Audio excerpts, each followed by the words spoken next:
And our next speaker is then Peter Wick, who is going to talk about nanomaterial and cell interaction. So, please.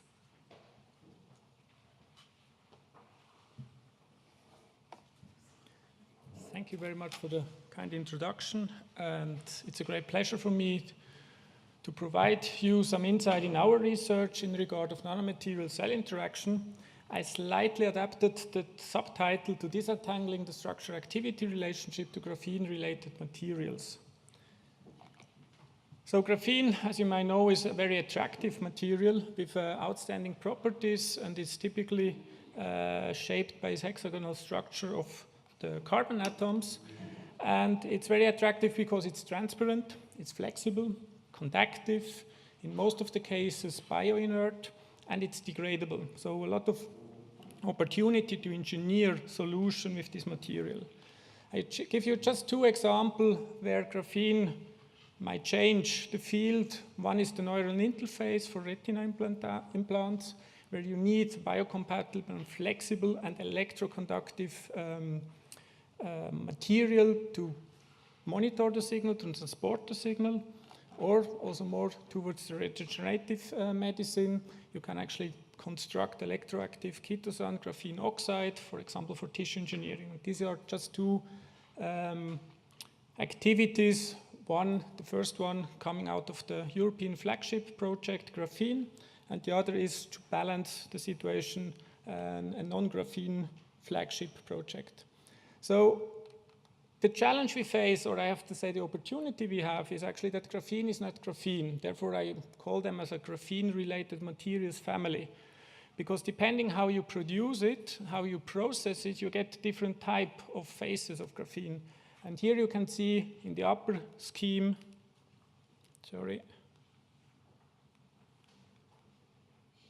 a graphene oxide, where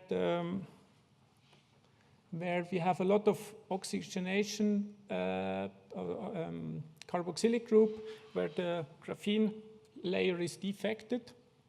And down here you have, this is always popping up, and down you have actually here more a graphene-related flake, and you can tune them in different sizes and so on. So we came up with a classification framework to organize these different types, these different phases of graphene-related materials, and specified that in three particular properties: the number of layers, the ratio between the carbon and oxygen atoms, and the lateral dimension. This is particular for the graphene. Of course, there is agglomeration, contamination, and so on, but we believe that despite this fancy naming of graphene nanoplatelets, graphene oxide, we can better classify which type of materials is assessed for potential side effect or bioresponse.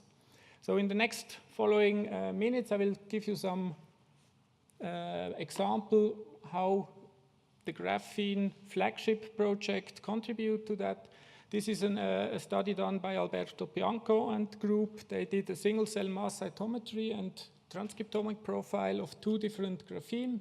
One is the graphene oxide and then an amino functionalized one. And you see compared to the controls already that we have different types of patterning. You can also do that in a more colorful way. I don't want to go in detail what that does mean, but it affects the immune system as a first interaction or first barrier to human being. And already with this study, we could say a small changes in the materials has a tremendous effect in the biological outcome. Another example comes from a collaboration we have with Barbara and Alke together, where we looked what happens if we expose an in vitro model system to graphene oxide and related materials. So we started with a suspension, and graphene oxide is well dispersible without any additives. Then we could profit from the development of this wonderful aerosolization machine in order to expose an in vitro 3D co-culture model depicting the alveolar structure of our lung and assess then the acute tox response. So the general cytotoxicity was not observed with these two doses of graphene oxide, where I have to emphasize that we work in the nanogram range in order to depict real exposure doses and not an overdose scenario. Then we looked on the oxidative stress, because that's the underlying paradigm where particle can induce stress, so we do not see any significant oxidative stress, and also the immune response is nearly neglectable or even not detectable. So we came to the conclusion with this dose, with this model, that this graphene oxide has no acute toxic effect in the lung. Another example or key question we asked during the flagship was also how 2D material differ in cellular uptake compared to spherical particles. And therefore, I'm glad you gave me the introduction what different types of uptake mechanisms are. But there was recent, in 2013, a well-cited paper coming up, starting with a modeling approach, taking one of these graphene layers and simulate how they interact with the cell membrane. And what you can see here from this modeling approach, that this Edgefirst uptake and complete internalization for a range of this graphene here, platelet, looks like a razor blade cutting through the membrane. They confirmed that with electron micrographs, and on a first glance, you might agree. If you look closer, you probably see some issues with that not really fit. So first of all, these are not single-layer graphite or graphene oxide. They are multiple layers, so they have a different stiffness, mechanical behavior. And second, I'm not sure if you look on this picture, if this really is cutting through a membrane or it's start of the process of an engulfing. So we took this study and wanted to clarify what's going on, and used, unfortunately, another, or fortunately, another cell type is the CACO2 cell types representing the intestine. And here we can have the cells in an undifferentiated state, in a more proliferating state, and also in the differentiated state. So in the undifferentiated state, we do observe that this, in this our case, it's more a graphene, multi-layer graphene microparticles, I have to say, which is kind of taken up similar like a macrophage. This was kind of surprising because this thing is more than 3 to 5 micrometer in diameter. And if you look then in transelectronical microscope, you see that the cells do like to interact with this material, and you see certain areas where the materials is kind of engulfed. And there is one particular spot I would like to highlight is here, actually this area here. So on this side you have the feeling that the cell is sitting on the material, and here there is a kind of deep interaction with the cell. So now you can say, okay, that's the cut, but I don't believe that this is the cut. It's more an engulfment of the cell around this sheet. And one additional proof would be if this would be a cut, we would have a very strong signal in the leakage of the membranes by LDH assay, and we do not see any response of that. So if it would still be the case, it must be very rare, otherwise we would have a cytotoxic signal. The things change completely if we differentiate the CACO2 cells to androcytes. So they have this typical brush border at the top and the basal laminal membrane at the bottom.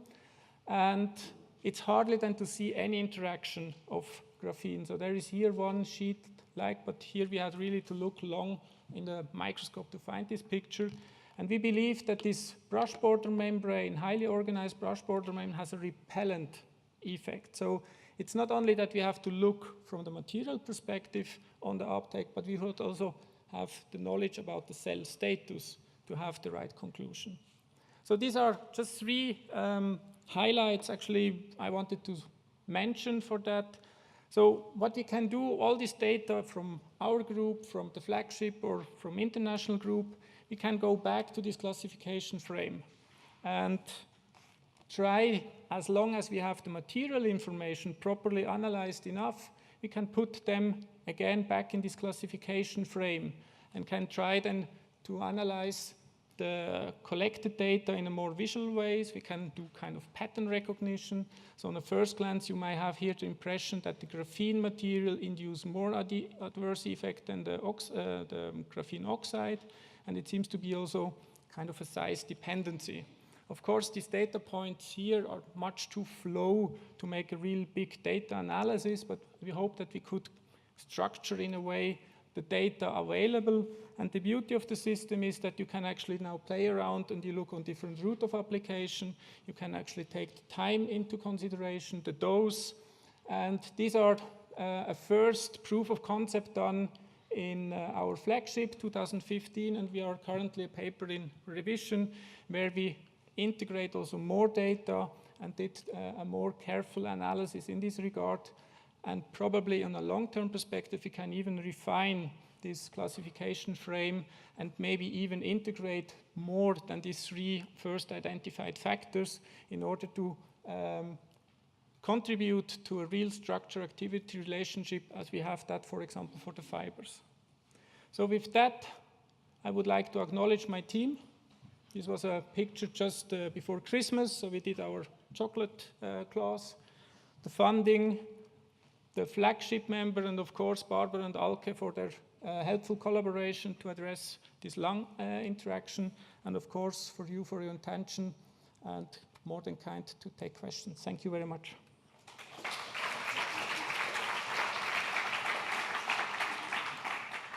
Thank you very much. We'll start with one question and see. Usually one of the, let's say, increase in biocompatibility is due to, let's say, a protein corona. How is the interaction with graphene and, let's say, proteins in the medium? Excellent question. So we have one group that is looking on that, and since graphene is a very sticky material, everything sticks on it. We have the similar experience with graphene, with carbon nanotubes or soot. So this is a very sticky material, and of course you have immediately a protein layer or biomolecule layer around this material. And in the short notice of the talk I had, I could not really go into that. But of course it's considered and might be in future even a key parameter in this structure relation activity. Okay, one more quick question and short answer. Yeah, regarding the electron microscopy that you showed, the sections that were done with the graphene and the cells, this was done with a sample that was embedded in resin and cured and cut. Aren't you worried about artifacts that may interfere with what you with your interpretation of the data? Yeah, I mean, to short notice, I just referred on one picture. You're absolutely right. So we discussed it very intensively in the flagship where several people did TM analysis of cellular uptake of different cells. And we see quite often the same thing. Depending also a little bit on the material, either you have kind of macrophages, they grab this graphene like a sheet of paper and wrinkle that together, and then you have in the vesicles kind of wrinkled paper or graphene. Sometimes you really see that in particular the neural cells, they love this as a substrate and they spread on this substrate.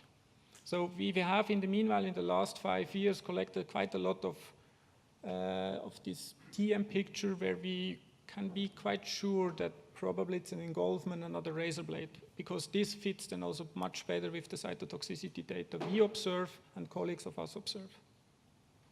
Okay, thank you very much. I think we have to continue then with